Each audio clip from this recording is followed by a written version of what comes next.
Good morning, traders. It's Friday, January the 19th. Taking a look at the charts, we've got the SP 500 30-minute chart on the left, and on the right-hand side, we got the daily chart of the SP 500. Now, overall, if we take a look at the daily chart, you can see obviously we're in a strong uptrend. We rally, consolidate, rally, consolidate, rally, consolidate, rally, consolidate. We've got some pretty big volume here in the last few days. The VIX, considering the prices really just traded sideways, the VIX is had a pretty good pop the last couple of days, meaning there was some fear in the market, anticipating the market to fall. And this market here, I think we might see a little bit of kind of sideways or downward pressure, but overall, the fact that the VIX is up and this has got a bullish pattern here makes me feel as though we're going to see a final pop here next week. I think we could see one more good push higher before we actually see a significant rollover. And we got longer term cycles rolling over next week. And that's what I think is going to happen. Everyone's starting to be afraid that it's rolling over. And when everyone's afraid, usually the market goes in the opposite direction. So this little pattern here, I think it's going to continue to move higher next week from this point forward, and that's kind of where we're headed. Now, if we take a look over here, let's take a look at the cycles here and just zoom into the recent price action. I want to show you um, what we've been following has been following this shorter term cycle here and this longer term cycle. But really, if we were to blend those two cycles here and get rid of that one and this very short and longer term, it gives us more of a bias of where the market is likely to go versus looking at the little short term one. It would show that we'd have an update today, but when you put the longer term cycles on, it pulls it down. It just means we're going to see it kind of wave lower. So this gives us a good idea of where the markets are likely to head going forward, which is, let me just zoom this down a bit. So going forward today, the markets are set to gap slightly higher. NASDAQ up the most, but see a little gap higher. But overall, the bias here is to the downside. Today we should see price probably the morning gap kind of get filled. We could see it kind of meander around and more or less have a downward bias for this session. Doesn't mean price is going to tank by any means, but more or less price is kind of going to be probably contained in this range and potentially more so in this range here where it could just kind of flag down and consolidate here and build this. You could argue here a cup and handle formation that points to higher prices going forward. And cup and handle formation, usually you find at a market bottom, but you can argue here this is a consolidation here. It's a double top at this point. It's consolidating.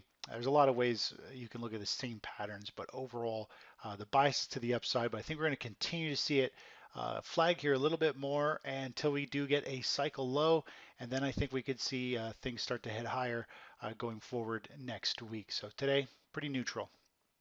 If we take a look over at overall kind of the market trends here, the overall bias and key support levels.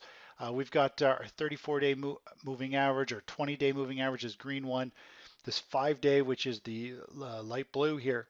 And we've got our oversold market conditions down here, which is where we took our last position in the QQQ. We rode it up to here, anticipating more of a pullback. Instead, it just had a gap down, cleansed itself to the 5-day, and it continued to get overextended again. And now it's came back down, tested it. Now we're testing these highs, and it's holding tight in this pattern.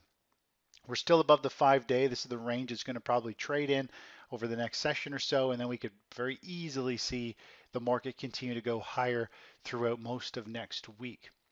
This little green hash mark that you can see down here, if the market dips to this level in the near term in the next day or two, this would give us down into an oversold condition in the market, and that would be a potential buying opportunity depending how things unfold. Once we do get a cycle low, then buying after that point is a high probability play. So let's just take a look at the other charts here real quick. Let's jump back to take a look at the Russell 2000 small cap stocks. They are consolidating, kind of staying above the 20-day moving average, but again, consolidating with these inside bars. We had a big reversal bar here to the downside. Market's kind of trading inside that bar. Usually it's a little bit of a bearish sign. I wouldn't be surprised if we see price really for this pattern to play out. All it has to do is come back to the lower end of this bar, which we're not far from. If it does break that, then we could easily flush down to the 154, which is kind of right through this area here where it acted as support. Here it acted as resistance a few times. And of course, it was more or less a multi-day kind of volume traded area there as well. So still bullish longer term for the market, but short term, we're letting the market continue to consolidate.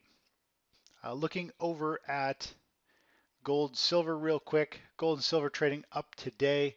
It's the gold futures chart. Again, still expecting gold to roll over here.